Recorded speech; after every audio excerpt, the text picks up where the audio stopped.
Welcome to the Mike Litton Experience Podcast. Mike has over 31 years experience in real estate, finance, and investing. He's passionate about being a father, a teacher, a realtor, an investor, and a leader. Everyone has a story, and our passion is to help them tell it. And now, introducing the host of the Mike Litton Experience, Mike Litton. So what can you expect from the Mike Litton Experience? You can expect stories that will inspire, motivate, advice that will sharpen your focus, and expert information on real estate, finance, and market conditions. It does. We need So you confidence. go back home. Yeah. And where do you go to work? I start working with a stockbroker. Okay. Yeah. So I'm like a couple days in working with him. He's driving like the Porsche and stuff. And I'm just like, wait a minute. Like, I want to do what he's doing because I'm just like the admin, right? I'm just answering email, doing the paperwork. And I was like, no. I want to do what he's doing. And so that's what set me on the path to be like, no, I'm going to be the advisor. I'm going to be the one that gets to, work with clients directly and all those things. Like, again, I saw like bigger opportunities than just what I was in. But landing that This does not surprise me. This does not surprise me. Before I even got on with you, I knew this was the way you were. And being with you for 30 minutes, none of this surprises me in the bit. Yeah. So I said to myself, I'm going to do what he does. And at the time I was young and I felt like I had to learn more. Again, I'd been like a student of the stock market and everything, but I wanted to learn everything. Like, how can I figure it all out? So I have this like mass amount of knowledge where I can really help people and know what I'm doing and help like benefit them and help them in their financial lives. And so I set out just like learning more, and I did my master's, my MBA, and just like courses like that to really build that. I thought that I needed all this knowledge when really there is a part of it where you kind of just have to dive into, because you can get all the knowledge and still just kind of sit there for a while. But then what really pushed me to take that leap of going on my own and building my own business was I had my daughter. So I was on my maternity leave, and going back from that, I realized like I want to really be doing something that matters to me. Like, because now I have this little person that's like I'm looking out for and looking up to me, and I want to be doing like what I set out to be doing, which is I always wanted to help women in their finances. So that was like the catalyst to push me to go on my own. You want to be a role model like your mom was for you. Yeah. That's awesome. That's awesome. Yeah. Okay, so let's go back for just a second. So you go to work for the stockbroker. Yeah. And you decide you want to do what he does. Yeah. So what do you do next? I start taking courses because I thought, well, I have to know it all. Right. Which of course you have to understand probably just comes with years of experience too. But I was like, no, step one, you need the knowledge, I always thought. So I just started like enrolling in all the different courses and like different like courses we could take in our industry about different topics. I thought that was the way to go. It was still the way to go, but I think I took kind of a slow path. That's okay. Describe the courses you took. So things like, for all those, I guess, like mathy, like let's get real in. So it's like options course, like options licensing, which is not just even buying and selling stocks, but they're like derivative products on stocks for your like setting up these other alternative strategies. I started doing the CFA program, which is the Chartered Financial Analyst program. It has 3 levels. It's a grueling process. And it's like based on one exam. There's like 7 textbooks, that thousands of pages of information that you have to do. And one test it all relies on, which is a full day. It happens like once a year. It's so stressful. It happens like all around the world too. It's crazy. Wow. And only a certain amount of people pass. And so yes, going on that path, doing that. All sorts of real numbers. Me and my numbers. I love that. Yeah. So you take these courses. Yeah. And do you end up leaving the stockbroker, or do you end up going to work with him? Yeah, like I thought I could work with him, because there's always like the thought they want to, like they kind of like dangle the carrot. This industry is infamous for that, but they're like, yeah, you can, be more of like a associate or start kind of being a partner role, like do this, this, and that. You start doing all the things, but then they never really give you that full freedom. And I just was like experiencing that, and I was like, and it was like years and years of that, realizing like I was growing and building and doing the, tasks of an advisor, but I was still sort of underneath the main advisor. And I realized, I had all these initiatives I wanted to do, like um, sessions for just women on different topics. And so I had all these ideas in me brewing, and it's like they didn't really want to execute on it. It didn't really make sense to their business. And so that's when I realized, like, if I want to do these things, I can't be in this setup. I have to start my own thing. Okay. So then you go out and start your own company? Yeah. So you start your own like advisory business. You have Okay. to be tied to a firm, Right. but you have no clients and you're making no money. So I'm a single mom with a 1-year-old doing an MBA, and then I'm like, this is a great idea. I'm going to start from scratch. And the failure rate for new advisors is really high, Yeah. because again, you're not making money for the first few years, or it's like really hard, and then eventually a lot of people just drop out. And so they call it the rookie program. They bring us in on knowing that they're like about 70-80% of you won't be here in a year or two, and I'm like, that was just like to me like fuel to the fire. I'm like, because I'm gonna be the person. I'm like the least suspecting person. I'm like the 5'2" small female that looks way younger even than she is, and all those things working against me. And in a male-dominated industry, and in my head, I'm like, I'm gonna do it. Like I'm gonna be the one. And I'm like, I'm not only gonna do it, but I'm gonna be the best of the class, right? Right. Like I'm gonna bring in the most business. And I did it. Like I worked so hard. Like it wasn't easy. It's not just like click, it's done. Right. It was grueling. Like there was Yeah. moments where, I mean, I see why women don't necessarily gravitate towards the industry. There's a lot of like rejection.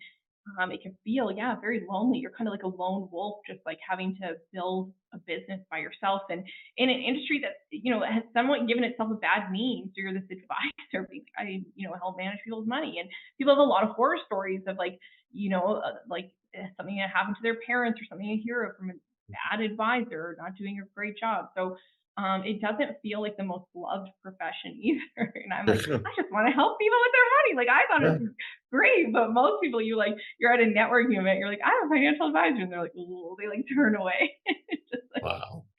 veer. It's like when you say you sell insurance, right? Right. It's like a We have a bad repellent. reputation. Yeah, it's We like a do. I'm like, repellent, I right? love what I do and I get to work with clients, but Right. unfortunately the industry has given itself, for many reasons, a bad reputation. But I think it's doing a lot better now. Yeah. So you're So standing yes. there going, "Where are you going? I love what I do. Where are you I love going? Why are you numbers. leaving?" You're like Let's chasing talk them down the about way. yes. You want to hear about You some don't great understand. stuff? You haven't heard me tell you Yes. how bad I want this. Yes. But I think some of it now, looking back, some of it also, like we said, the head in the sand, people don't want to talk about money. So there's this advisor, and then inside they know they're like, oh, I'm avoiding my finances and stuff. So they're like, Yeah. nope, don't want Yeah. to deal with that. The So I ostrich think there's syndrome. an element of that now. Yeah, I'm it's now the ostrich realizing, syndrome. Yeah. putting Yeah. that together. So And I it's a don't feel real like it's thing. just, It's a yeah, real thing. absolutely. So you chase all these people down, make them Yes. clients. Yeah. And some stuff.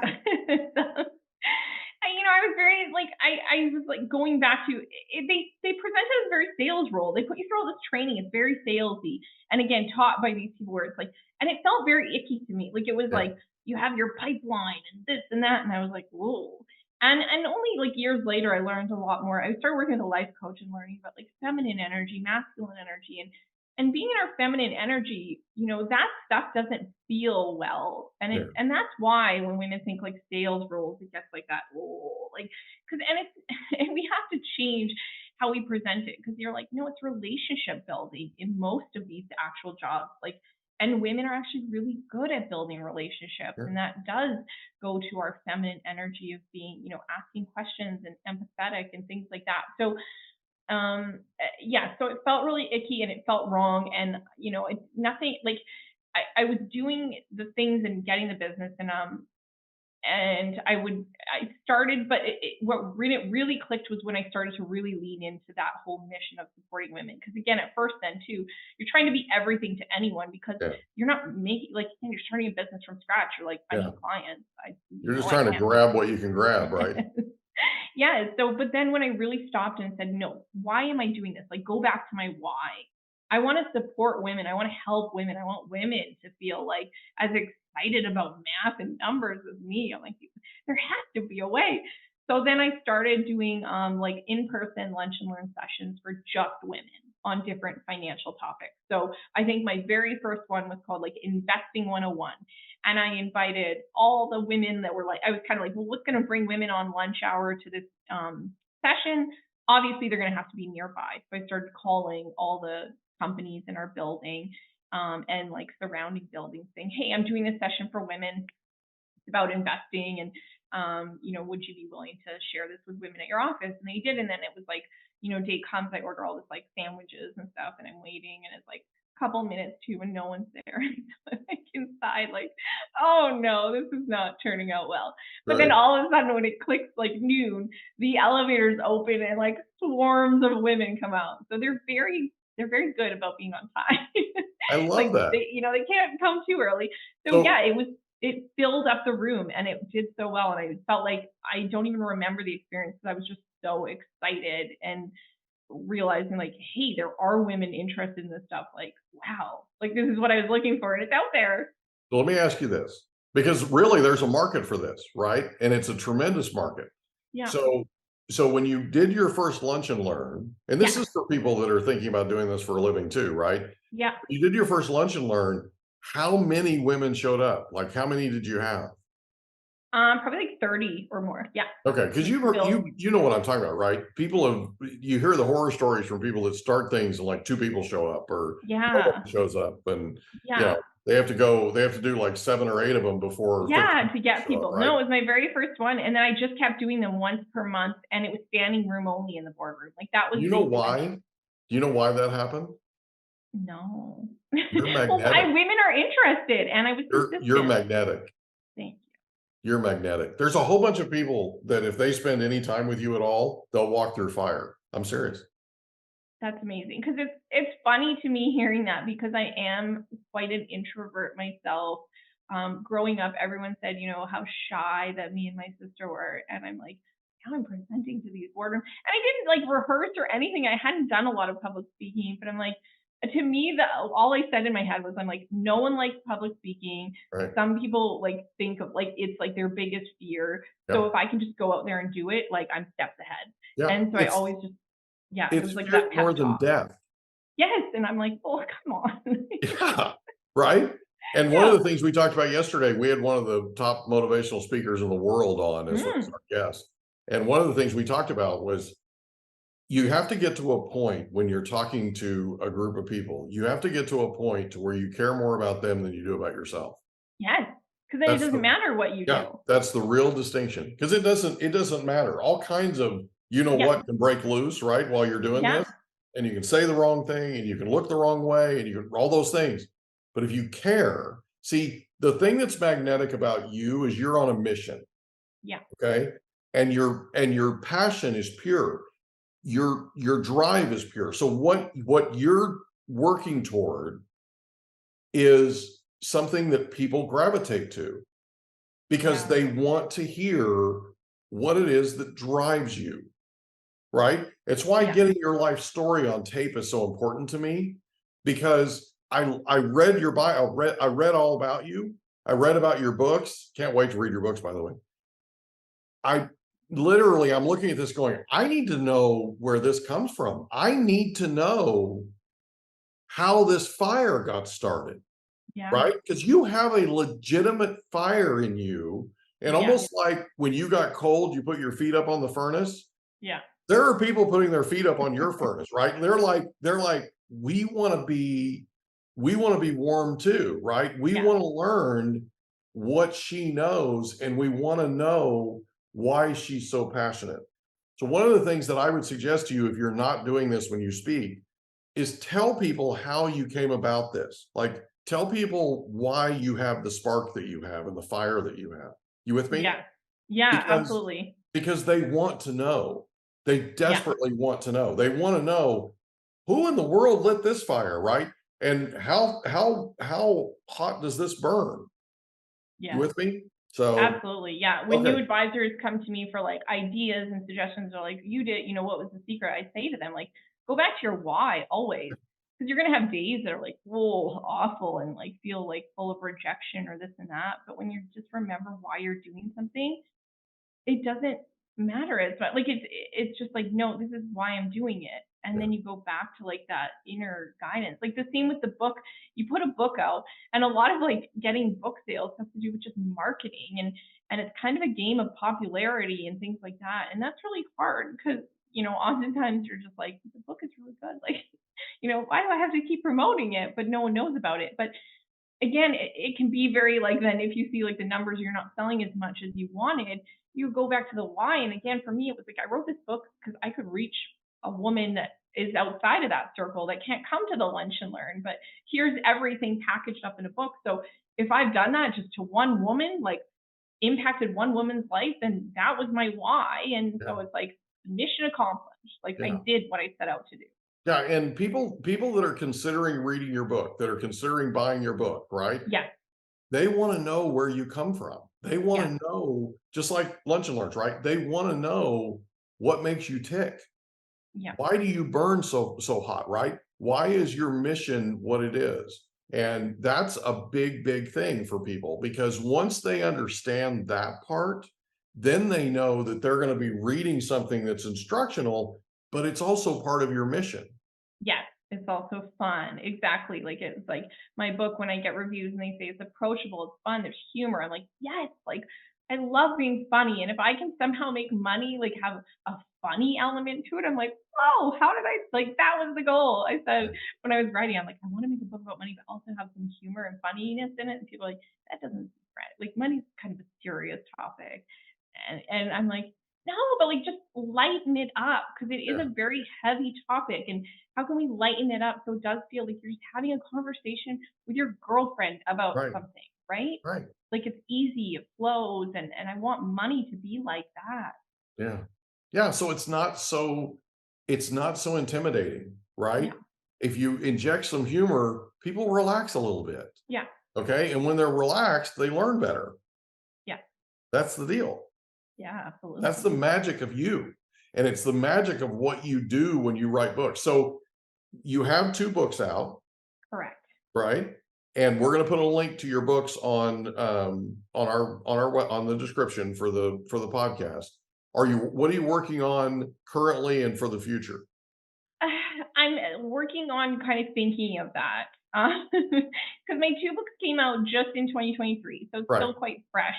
And I guess I'm getting more now, realizing like strategic on where I want to spend my time right, and where can I give the most value. Make Money Your Thing, I feel like it encompasses a huge audience of who I'd want to be reading it, like women of all ages and stages in their life, and even men are picking it up and reading it. So it's oh, not like sure, men are not allowed to by any means. right, So I mean, I wanted to write something more towards young people, like teenagers, young adults. But now I'm trying to figure out what's a creative, fun way to write something for them. Like we're in a time where we're watching TikTok, and it's like our attention spans are a few seconds. So what is the best way to present? Because I think that's the pivotal moment of life with money and finances. If you can start doing some of these things at a young age, you are setting yourself up for massive success. So it's like, how do I convince the teens to do it? I have all sorts of charts showing like if you started investing just $100 a month at age 19, and you'd be, a multimillionaire by this point in time. And so we showed to her, and everyone's like, oh, well, why didn't I just do that? And it's like, right, people's biggest regret with money is why didn't I start sooner? So I'm like, yeah. okay, I got to fix that. Why don't we start sooner? But I'm like, not only like go into the why, but I need the action. I need people starting sooner. So I have an idea for you, Oh, good. and I don't know if this is even something that's commercially viable, okay? Hmm. But there was a time in your life when you were asking your mom for a Nintendo, Hmm. and your mom turned to you and said, "Why don't you buy it yourself?" Okay? How about if you did this? What if you wrote a book for kids on how to Mm-hmm. get what they want, Mm. right? Get what they want. I love it. So let's say they want a car. Say, here's how you save up for a car. Okay. Yeah. And what they can do is they can take their money and they can take their money and put it in a stock account Yeah. by Microsoft or whatever, right? Whatever it Yeah. is, it could be Coca-Cola, it could be whatever you invested in that you won your stock contest, Yeah. right? But invest in that and let that grow while you're out there earning more and more money. And you potentially can, and what happens is you start them on the path of getting used to having a stock account, Yes. right? Practice. Yeah. Yeah. And then as life goes, they just continue with that because all of a sudden they realize, wow, I was able to buy that car much faster because of the power of compounding. I Mm-hmm. was able, you with me? Yeah. So they see the results in something maybe Yeah, because smaller. the thing that's most topical for them is what's right in front of them. And I it might be know. an iPhone, right? It might be the new Apple goggles that I'm obsessed over, right? Yeah. It could be anything, but Yeah. it's It's the the instant thing that they, gratification. Yeah. right? And I mean, I've had more people on that are like, I wanted to buy a car. I wanted to buy a car. I wanted to buy a new car. And my parents were like, no. And then my grandfather gave me a car and it was fine and it got me where I needed to go, whatever, right? Yeah. Well, they didn't turn to them and say, well, if you want a new car that bad, here's how you do it. Yeah. Here's the framework. Here's the step by step. Yeah. But that's it. Like I want it to be like, here's how you do it. Because I want everyone, because that Well, that's feeling what I'm you saying. You're have, filling in that yeah, blank, right? Because not every kid has your mom. to say this is how you can do it. Yeah. Yeah. Such a good feeling. Like I think it changes everything. And It for me, does. seeing it from a woman's point of view, it's so important. And men can get behind it too, because how long have women thought, I need a man to Yeah. achieve my financial goals? I need a Yeah. man to help take care of me financially. Like if there's any women that still believe that, like that needs to stop. Like we need to abolish that for good of like this independence. Like I can get these things on my own. So we don't put all that pressure on a partner, right? Then a partnership is literally a partnership. And Well, you and don't you give know, up your power. relationships can, You don't yeah. give up your power, Yeah. right? You bring to the relationship what you bring to the relationship. They bring what they bring. You keep your power. Mhm. Okay. And Yes. you know how powerful it felt when you bought that Nintendo. Oh, so What if you were able to do the same thing and save up for a car? What if you were able to do the same thing and save up for college, which you did, right? yeah. What if you with me?